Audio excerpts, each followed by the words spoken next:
the Yacht Club co-founders have such fun personalities. I mean, they didn't shy away from making clear that it was a very difficult work. Near the end of the book that I wrote, I talk about how all of them were basically broke for a couple of months before the game finally came out, but they still, to a person, said, "Well, we're not going to just release it because we'd rather be broke and have to hustle harder for a couple of months than put out something we're not proud of." And in their case, it worked out.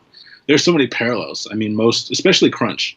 Almost every company, whether they're indie or AAA, have to go through a crunch cycle that can make or break not only a game, but a lot of the people as well. That reminded me of from Masters of Doom when they described John Carmack talking to his boss at just a commercial non-game software company and go like, "Hey, a lot of people here depend on you, and this is a reliable paycheck, and doesn't that mean anything to you?" And he goes, "I would rather sell pizzas than to stay here any longer." He was going to go make games no matter what, and it's that passion I think drives a lot of what we want to hear about in these stories. For sure, yeah.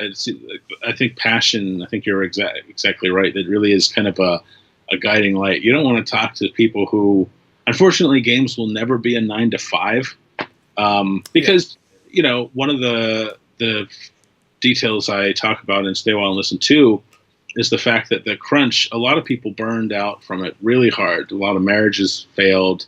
One guy had a breakdown and moved to the Philippines. It just had to get away from everything.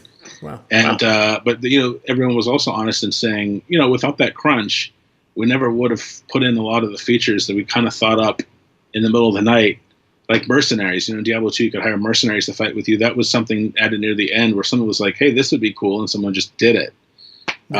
So it really does seem like this double-edged sword. I'm certainly not an advocate of crunch, but also just looking at it objectively, sometimes crunch leads to things that make games like Diablo 2 the sorts of games that are still on shelves today, over almost 20 years later.